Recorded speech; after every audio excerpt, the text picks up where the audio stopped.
In this bulletin with the top news this hour, which is regarding how Suchir Balaji death probe. There is an update on that, and the final autopsy report has released and has concluded that Suchir Balaji, the open-eye whistleblower who accused the company of violating federal copyright laws, died by suicide inside his San Francisco apartment.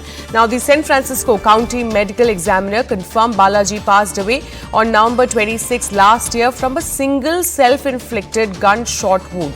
The partial autopsy report has now been rejected by Suchir Balaji's family.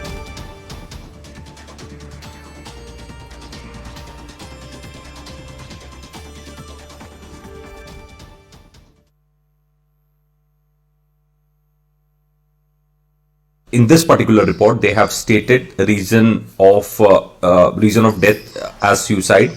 In fact, they also said that Suchir shot himself. They have explained the wounds also and other things. What do you have to say on this report? We have interesting observations. Number one, from their own report, it moves towards homicide.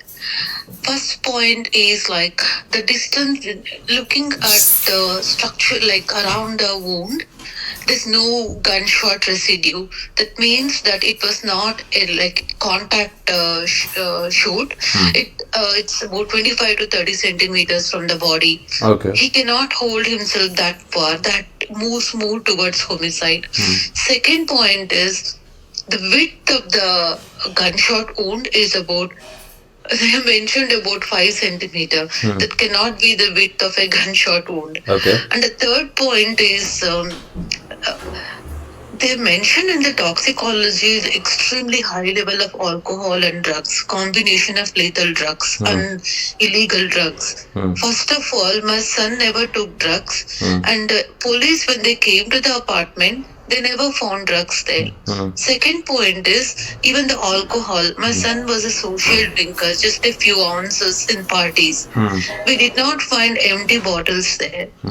Along with that, if someone takes that high level of alcohol and that many combination of drugs, they would be unstable and unconscious.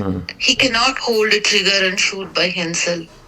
They missed these points. And also, coming to SFPD, in the same report, SFPD stated that they took the CCTV footage and the key fob. It's just a cover up, because number one, they never requested key fob. Number two, end of December they asked for CCTV footage. They never picked it up. Okay. And the additional point in that report is this: it is only one entrance. They haven't even looked at it. There are 3 entrances to the building. Only one has CCTV footage. Other 2 doesn't have CCTV footage. They're actually ignoring the fact that they said they checked all the windows, everything. It's not like there's no iron bar or something that no one can enter inside the apartment. It's a mechanical key. All right, I'm now joined by CNN News 18 Siddhanth Mishra on this broadcast. Siddhanth, you have accessed this exclusive autopsy report. Take us through what has been the conclusion by the medical county as far as this autopsy report is concerned.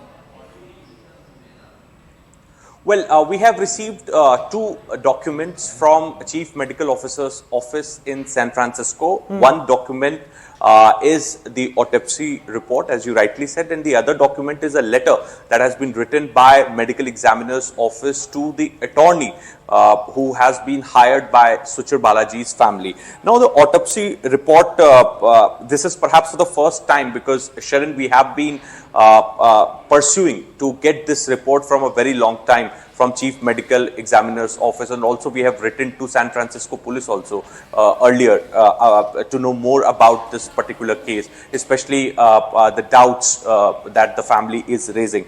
Now, this is the full report that we have received. Chief Medical Examiner Office San Francisco has sent this report to us. It's a partial autopsy report, as it is mentioned in that report. Manner of death is suicide. Theory of somebody entered there is in the apartment falls flat. There is no proof of forced entry into Suchir Balaji's apartment. Theory of somebody checking Suchir Balaji's computer Perhaps that also falls flat because the chief medical examiner's office has to say that computer was open and the material which was last searched was a material on which Suchir himself was doing a research. There is a Glock pistol containing 4 live rounds and 1 spent casing located in the chamber. Gunshot residue kit. Pistol was registered on the name of Suchir Balaji. Chief Medical Examiner's Office also says that the gunshot residue were detected on both Suchir's left and right hand. Ballistic test performed on the pistol determined that the markings of the bullet recovered from his cranium during the examination, and OCME also matched the unique striations left by pistol's barrel. Balaji's DNA has also been found on the pistol. Also, the second document, Sharon, coming to the second document, which is about the letter which has been written by Chief Medical Examiner's Office to Suchir Balaji's attorney. Now, in that, they say that also as per the forensic report, there are levels of ethanol found in the blood of Suchir Balaji. Perhaps along with ethanol, there is methanol, acetone, and some other substance as well, which hints at him being under the influence of drug or alcohol. That is what they are claiming. Chief Medical Examiner's Office is claiming. So these are the two crucial piece of documents that have been accessed by us. Now, report also says that no bruises were found on the body of Suchir Balaji. Cause of death is self-inflicting. OCME say they don't wear recording devices because Suchir's mother has asked for the recordings of the device of OCME officers. So now they have to say that they don't wear recording devices like the cops do in US. In fact, they have also mentioned the statement which Suchir Balaji's mother gave to Chief Medical Examiner's Office, in which his mother told the authorities that he was under stress as he left the job. Ballistic report also confirmed that firearm was the exact same firearm that caused Suchir Balaji's death. This firearm was registered on Suchir Balaji's name. After accessing this report, Sharon, we did speak to Suchir Balaji's mother, and in fact, they still raised doubt on the report. They have to say that this report hints more at homicide. The width of the gunshot, which has been mentioned in the ballistic report, perhaps it is more. It is not the regular width. That is what they have to say. They also say that the police have mentioned that he was in drugs and alcohol influence, but police did not find any drugs and the bottle of alcohol from his apartment. So that's the second counter that that they are offering. Also, they say that they never picked up CCTV footage. The family of Suchir Balaji, Sharon, went to the apartment few days back and they did speak to the authorities at the apartment.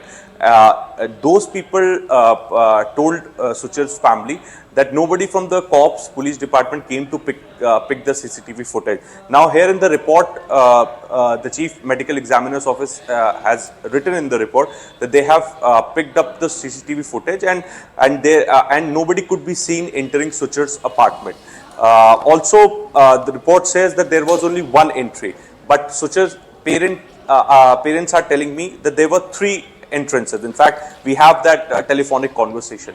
So, the family of Suchir Balaji, Sharon, is still not satisfied with the investigation by San Francisco police and also the Chief Medical Examiner's Office. They still have to say that that it's a cover-up that is being done by them. There is indeed a foul play angle and that needs to be investigated.